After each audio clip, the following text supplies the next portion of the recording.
KF-21 가오리 X2 2차 실물 공개. 미국 기겁, 한국 언제 또 개발했어? KF-21 스텔스 결합 무인기 예정. 군이 국산 전투기 KF-21과 국산 무인 스텔스 전투기 가오리 X를 복합 운용하겠다는 계획을 공식화했다. 국방부는 지난 20일 문재인 대통령에게 서면 보고한 내년도 업무 추진 계획에서 이같이 설명했다고 23일 밝혔다. 국방부는 KF-21은 21세기 한반도를 수호할 국산 전투기 코리아 파이터라는 의미에서 KF-21로 명칭이 정해졌다. KF-21이란 명칭처럼 가까운 미래전에 대비해 유무인 전투기 복합운용 체계 도입도 추진하고 있다. 고 설명했다. 이어 국산 스텔스 무인 전투기는 국방과학연구소에서 가오리 X라는 명칭으로 개발하고 있다. AI, 인공지능을 활용해 스스로 적 방공망을 뚫고 들어가거나 레이더를 타격하면서 공중전까지 벌일 수 있는 첨단 무인 체계라며 KF-21 플랫폼을 기반으로 한 한국형 무인 스텔스 전투기가 대한민국 영공을 지키는 꿈과 희망이 현실로 다가오고 있다. 고 소개했다. 국방부는 또 KF-21은 대한민국 항공산업에도 큰 획을 그을 것으로 전망하고 있다. 며 국내 항공산업의 기반을 다지고 내수 경제를 활성화하고 뛰어난 성능으로 세계 시장 진출을 꿈꿀 수 있는 KF-21은 코로나19로 지쳐있는 우리의 삶에 할 수 있다라는 희망을 준 계기가 됐다. 향후 수출을 통해 부수적인 경제적 효과까지 기대된다. 고 강조했다. 국방부는 장거리 공대지 미사일은 선진국의 유사한 미사일보다 우수한 스텔스 성능과 긴 사거리를 목표로 개발이 진행 중이라고 소개했다. 국방부는 이어 핵심 전략 목표에 대한 정밀 타격 능력을 갖춘 차세대 무기체계로서 향후 KF-21에서 운용된다고 하니 우리 군의 독자적 전략 수립과 작전 수행에 대해서 기대감이 높다. 기존 해외 도입 장거리 공대지 미사일인 타우러스 대비 우수한 성능과 저렴한 비용은 수출에도 청신호가 될 것이라고 밝혔다. 2. 러 최신일 잠수함 남중국해 출현, 필리핀, 매우 우려, 경악, 종합. 2일, 현지 시간, 현지 일간 인콰이어러에 따르면 러시아 해군의 킬로급 공격용 잠수함 우파가 지난달 28일 필리핀 중부 옥시덴털 민도로주에서 서쪽으로 약 80해리, 약 148km 떨어진 해상에서 처음 포착됐다고 소식통이 전했다. 우파함은 이례적으로 수면으로 떠오른 상태로 주말까지 북쪽으로 천천히 이동해 필리핀 영해를 빠져나온 것으로 알려졌다. 이에 필리핀 해군은 즉시 호위함 호세리사람과 항공기를 파견해 우파함의 이동을 내내 추적, 감시했다. 해군은 호세리사람이 우파함과 무선통신을 해 우파함 측의 의도를 확인했다고 밝혔다. 우파함 측은 러시아 블라디보스토크로 향하기 전에 기상 조건이 나아지기를 기다리고 있다고 말했다고 필리핀 해군 대변인인 로이 빈센트 트리니다드 준장이 전했다. 트리니다드 준장은 국제해상법에 따라 작전을 계속하고 있다면서 계속해서 국가 주권을 보호할 것이라고 덧붙였다. 이와 관련해 페르디나드 마르코스 필리핀 대통령은 이날 기자들에게 러시아 잠수함이 남중국해에 있는 것이 매우 우려스럽다고 밝혔다.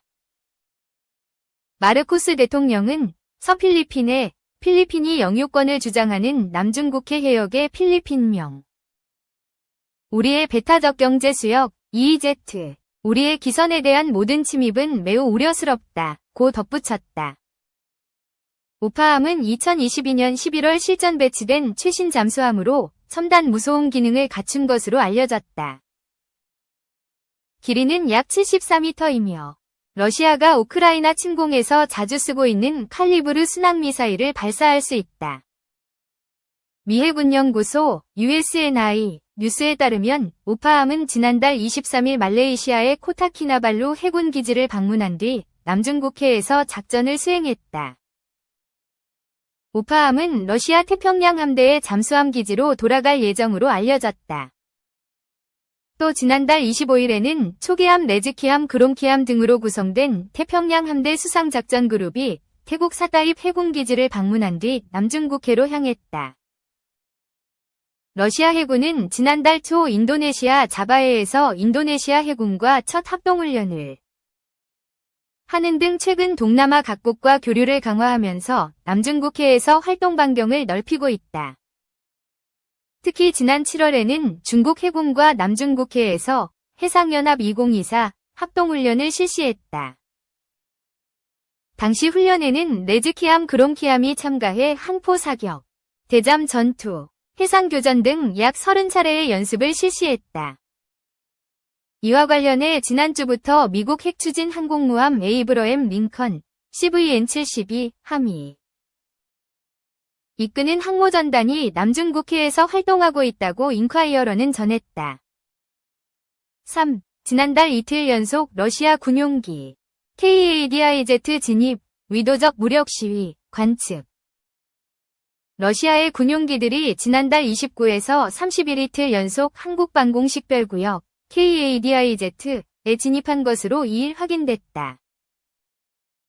군 소식통에 따르면 지난달 30일 러시아 Tu-95 폭격기 2대가 동해와 남해의 KADIZ를 넘나들었다. 다만 이날 중국 군용기는 KADIZ에 진입하지 않았다.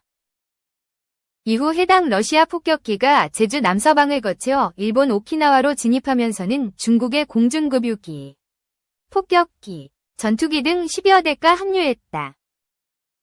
일본 통합망료관부는 이와 관련 러시아와 중국이 일본 열도 주변에서 연합 공중훈련을 벌였다고 밝혔다. 하지만 하루 전인 지난달 29일엔 러시아 군용기 6대와 중국 군용기 5대 등 모두 11대가 KADIZ에 순차적으로 진입했다가 이탈했다. 이들 중러 군용기는 동해의 독도 동북방으로 진입해 남해 제주도 남방을 거쳐 중국 난징 방향으로 이탈했고 일본의 방공식별구역에도 진입했다가 이탈했다. 이에 따라 한일 두 나라는 이틀 연속 전투기를 동원해 오발 상황에 대비한 전술 조치를 실시했다. 러시아와 중국은 이번 연합 공중훈련이 계획된 훈련이라고 발표했다. 하지만 이날은 우크라이나의 방한 특사단이 대통령실과 국방부 방문 후 출국했고 같은 날 러시아 국방장관은 북한 평양에서 김정은을 만났다. 이 같은 정황에 비춰 중러의 한반도를 둘러싼 의도적인 무력 시위 성격으로 관측된다. 나흘 전인 지난달 29일에도 중국과 러시아는 사전 통보 없이 KADIZ에 진입했다. 이에 국방부는 같은 날 주한 중국 러시아 국방무관에게 각각 유선으로 양국의 재발 방지를 촉구하고 엄중히 항의했다. 방공식별구역 ADIZ 은 각국이 미식별 항적을 조기에 식별함으로써 영공 침범을 방지하고자 임의로 설정한 구역으로서 영공과는 다른 개념이다. 외국 항공기가 각국 ADIZ에 진입할 땐 만일의 상황을 피하기 위해 해당국 군 당국의 사전 허가를 받는 게 관례화돼 있다. 그러나 중러 양국은 최근 수년간 연합 공중훈련 등을 이유로 우리 측의 사전 통보 없이 KADIZ에 진입하는 행위를 반복하고 있다. 특히 러시아는 다른 나라의 ADIZ를 인정하지 않는다는 입장인 것으로 알려져 있다. 앞서 지난달 24일 러시아 관영 타스 통신은 안드레이 루덴코 러시아 외무차관의 인터뷰를 인용해 한국산 무기가 러시아 시민을 살상하는 데 사용되면 양국 관계가 완전히 파괴될 수 있다는 점을 한국이 깨달아야 한다고 보도했다.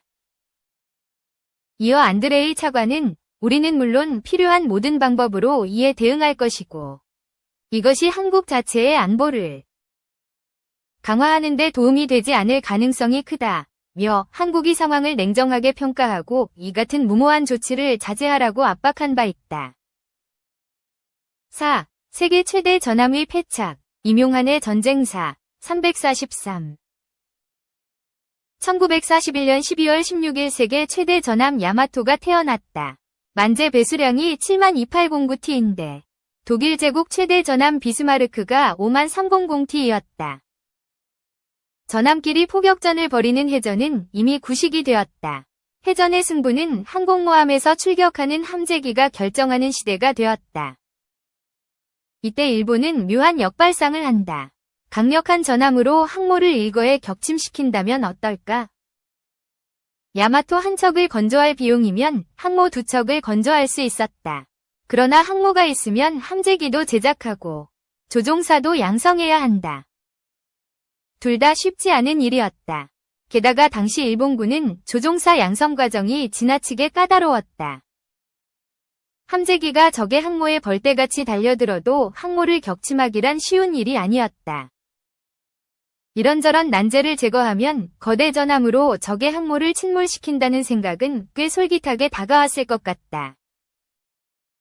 그러나 막상 실전에 투입되자 야마토는 미군 항공기를 피해 다니다가 별 활약도 못하고 미군 항공기에 의해 침몰하고 만다. 물론 일본군은 태평양의 제공권을 자신들이 장악할 수 있다고 믿었다. 제공권 장악이란 전제하에서 괴물 전함의 활약을 구상한 것이었다. 그러나 필리핀 전투 이후로 제공권을 완전히 상실하면서 야마토는 무용지물이 되고 말았다. 제공권이 아니라도 전함의 비효율성은 명확했다. 항모에서 발진한 함재기는 적의 항모부터 모든 종류의 군함을 격침할 수 있었다. 전함은 항모와 전함만 격침 가능하다. 구축함만 돼도 빨라서 전함의 주포로 대항하기는 힘들었다. 그래도 일본군 지휘부는 거대 전함이 지니는 상징성에 매료되었고 최악의 악수를 두고 말았다.